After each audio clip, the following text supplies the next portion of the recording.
के समय में कुछ पता नहीं चलता था क्या हो गया, क्योंकि मैंने क्लास 6 में पहली बार एडमिशन लिया स्कूल में। तो जो आजकल नर्सरी KG 1 2 3 वगैरह करते हैं ना, मैंने कुछ भी नहीं किया। मेरे पिताजी घर में थोड़ा थोड़ा कुछ कुछ पढ़ाते थे। तो मेरे पिताजी भी बहुत अद्भुत व्यक्तित्व थे, अद्भुत। उन्होंने कभी स्कूल नहीं गए वो। बहुत अपने बचपन के अंदर में शायद एक बार कभी कुछ महीनों के लिए स्कूल गए, फिर उनका मन नहीं लगा, उन्होंने छोड़ दिया कि हमें नहीं पढ़ाई करना। फिर जब फिर गए ही नहीं वो स्कूल। कोई भी इम्तहान उन्होंने एक भी इम्तहान नहीं दिया अपने उसके अंदर में। फिर कुछ काम धाम करने लगे किसी के साथ मिल करके, कुछ मीनाकारी का, इसका उसका। फिर जब बड़े हुए तो उनका मन हुआ कि पढ़ा जाए, तो फिर किताबें खरीद करके लाने लगे बाजार से, टेक्स्ट बुक्स। सर करीब किस एज में? समझो करीबन 17-18 साल के बाद, 19 साल। हाँ। अरे बाप रे। तो खास करके गणित में उनको बड़ा मन लगता था। तो वो कक्षा 5 के लिए आए, फिर 6 के लिए आए, 8 के लिए आए, 9 के लिए आए, 10 के लिए आए, बस उसका सवाल बनाते रहते थे। फिर हिंदी के लिए आए, फिर इंग्लिश के लिए आए। तो जब जो मर्जी आई वो पढ़ा। तो ये जो संस्कार है ना मेरे परिवार में कि जब जो मर्जी आएगी वही पढ़ेंगे। किसी के कहने पे नहीं पढ़ेंगे। तो मेरे साथ भी वैसा ही था। तो उन्होंने घर पे मेरे को थोड़ा बहुत गणित पढ़ा दिया था, लेकिन स्कूल में मैंने एडमिशन केवल 6ठी क्लास में लिया पहली बार। और स्कूल में क्लास में? हाँ, क्लास 6 में फर्स्ट टाइम। पहली बार जब मैंने स्कूल में पैर रखा तो 6ठी क्लास में ही पैर रखा। अरे बाप रे। और उस समय में जब वहाँ गया तो एकदम से जो रेजिमेंटेशन हो गया ना। फिर पहले घर में थे तो घर में पढ़ने का क्या है, कभी छत पे पढ़ो, कभी किचन में पढ़ो, कभी बाहर पढ़ो, कभी अंदर पढ़ो। जब मर्जी हो पढ़ो, जब मर्जी हो ना हो मत पढ़ो। पिताजी भी वैसे ही हर फन मौला, मैं भी वैसे ही हर फन मौला। स्कूल में तो घंटियां बजती थी। तो सर आप घर में क्या पढ़ते थे, मतलब कैसे अपना सिलेबस डिफाइन करते थे आप? नहीं, मैंने कुछ नहीं किया। मुझे क्या मतलब था सिलेबस डिफाइन करने से। पिताजी ने जो पढ़ा दिया जो पढ़ लिया। अच्छा। हाँ, तो अंक गणित में उन्होंने मुझे काफ़ी मास्टर बना दिया था। और क्लास 6 के लेवल में अलजेब्रा वगैरह तो आती नहीं है तब तक, अंक गणित ही होती है मैथमेटिक्स में।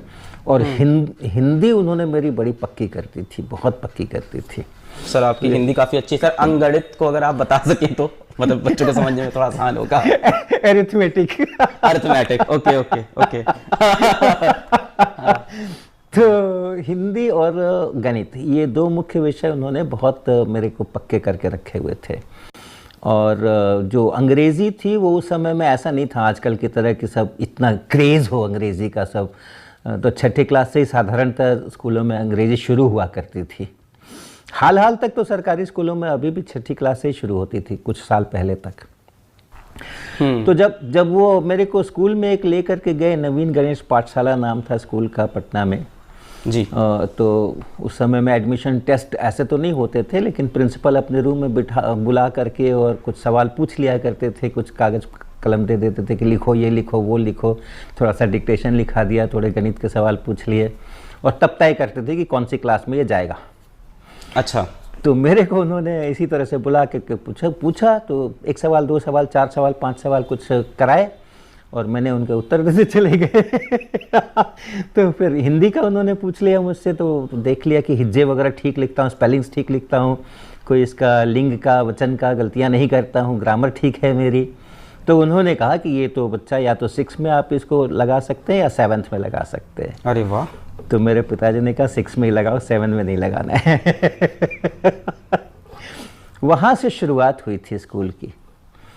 लेकिन स्कूल का जो सिस्टम है ना, जी सर, वो मेरे को कभी रास नहीं आया। अरे हाँ, वो कभी रास नहीं आया। मेरे को उन्मुक्त गगन में पढ़ने की आदत थी। और यहाँ पे बहुत ज़्यादा सिलेबस डिफाइंड है, ये डिफाइंड है, पीरियड डिफाइंड है। आप वो एग्जाम पैटर्न पे ज़्यादा बिलीव नहीं करते, मैंने पढ़ा आपका ये सब थोड़ा सा, मतलब प्रेशर वाली स्टडीज जो होती हैं। हाँ, तो इसी सब चक्कर में स्कूल का स्कोर कार्ड मेरा बहुत ख़राब रहा। अच्छा। तो आपने जो कहा ना कि मैं स्कूल के समय में शार्प नहीं था, ऐसी बात नहीं है, मैं शार्प तो बहुत था। सर मैंने जो पढ़ा इंटरनेट से मैं वही बोलने लग गया बस। लेकिन मेरा स्कोर कार्ड अच्छा नहीं था कभी भी। ओके। स्कूल में क्लास 6, 7, 8, 9 मेरा स्कोर कार्ड कभी अच्छा नहीं रहा, क्योंकि मुझे पढ़ने में मन नहीं लगता था। हाँ, मन नहीं लग, जो पढ़ाते थे वो पढ़ने में मन नहीं लगता था, जो दूसरे पढ़ते थे वो पढ़ने में मन लगता था। सर किस चीज में इंटरेस्ट आ रहा था आपका उस टाइम, मैथ्स में, फिजिक्स में? नहीं, हाँ, इंटरेस्ट सभी चीज़ों में था। अच्छा। लेकिन ऐसा नहीं था कि कोई खास सिलेबस में पढ़ूं, कोई किसी खास ऑर्डर में मैं पढ़ूं, कोई मुझे कहे कि तुमको इतना पढ़ना है इतने महीने के अंदर में, वो मेरे को गवारा नहीं था। अरे हाँ।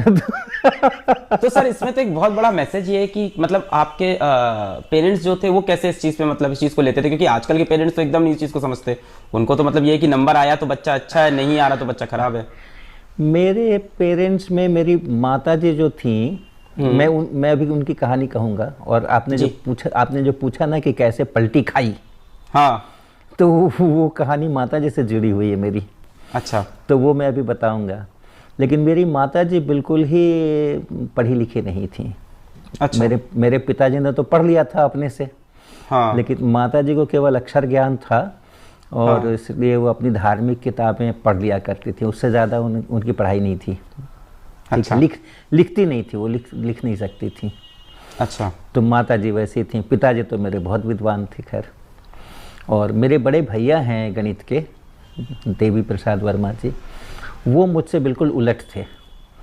उन्होंने अपने स्कूल के ज़माने के अंदर में हमेशा हर क्लास के हर इम्तहान के अंदर में फर्स्ट लाया। अच्छा।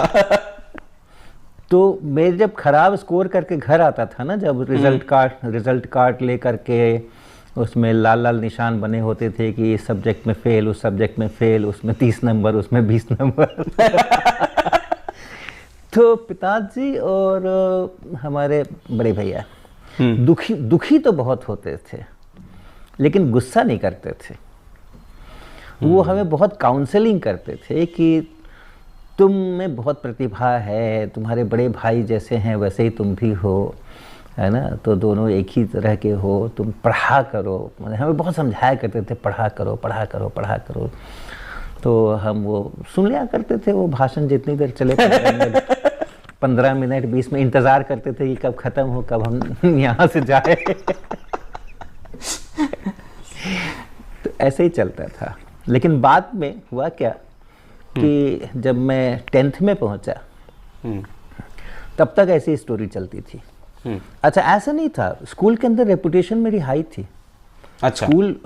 स्कूल में इतने खराब नंबर लाने के बाद, मतलब आज की तारीख में लोग कल्पना नहीं कर सकते कि स्कूल में इतने खराब नंबर लाने के बाद 10 में से 3 सब्जेक्ट में 30% भी नहीं आ रहे हैं, 30% से भी कम आ रहे हैं, उसमें रेड लाइन नीचे खींची जा रही है कि इन सब्जेक्ट्स में ये बच्चा फेल है। और वैसी हालत के अंदर में स्कूल के सभी शिक्षक ये मानते थे कि ये बहुत तेज लड़का है। मतलब आप काफी शार्प थे, स्कोरिंग नहीं थे, शार्प बहुत थे आप। हाँ, क्योंकि मैंने अगर डिस्कशन के तहत किसी से कुछ पूछ लिया, किसी को कुछ बता दिया, या कुछ हो रहा है उस पर अपनी कोई प्रतिक्रिया दे दी, केमिस्ट्री पढ़ाई हो रही है वहाँ पर मैंने कुछ बोल दिया क्लास के अंदर में, तो वो ऐसा होता था कि टीचर्स उससे तुरंत कहते थे, अरे ये तो बड़ा मौलिक प्रश्न पूछता है भाई, इसके तो मन में बड़े अच्छे विचार आते हैं। तो रेपुटेशन हाई थी और स्कोर खराब थे। तो 10th में जब मैं था ना, तो उस समय मेरी माताजी ने मेरे साथ एक गेम खेला। क्या सर?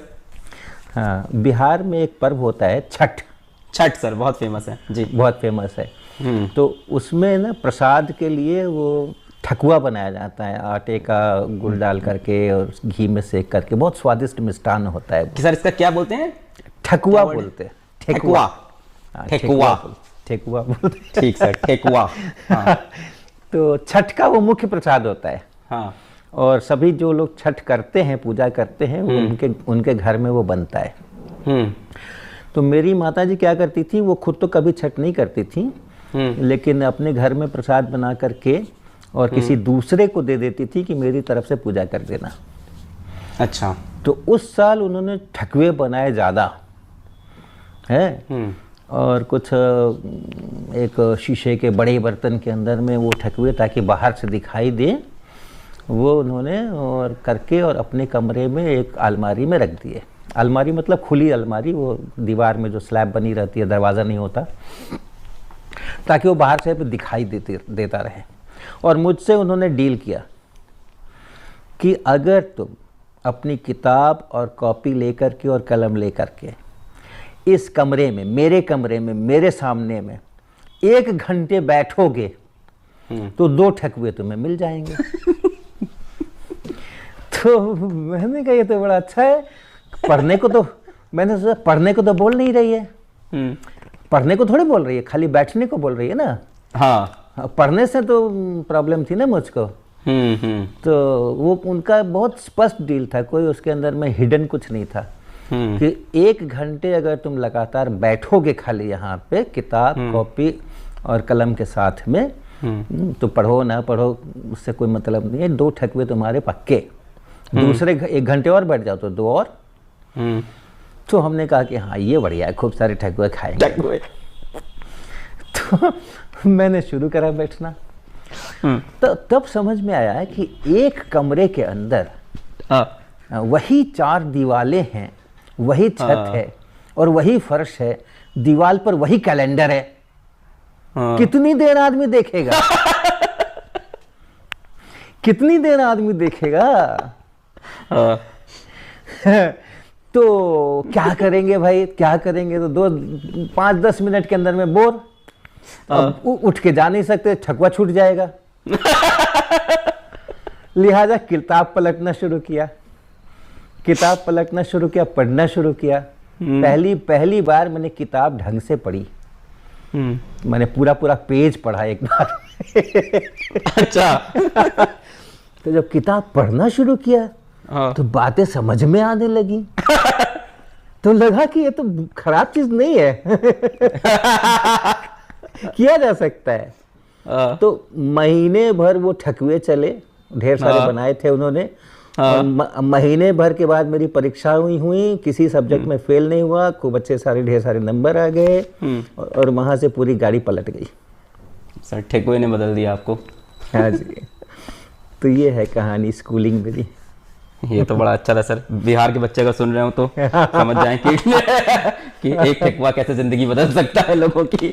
बिल्कुल, ये बढ़िया। तो सर फिर उसके बाद आपके स्कोर आने लगे, बस यही चेंज हुआ? हाँ, उसका पढ़ना शुरू कर दिया ना। उसके पहले कभी पढ़ते नहीं थे, पढ़ने में अच्छा नहीं लगता था ना। अब पढ़ने में अच्छा लगने लग गया क्योंकि अब चीजें समझ आने लग गई।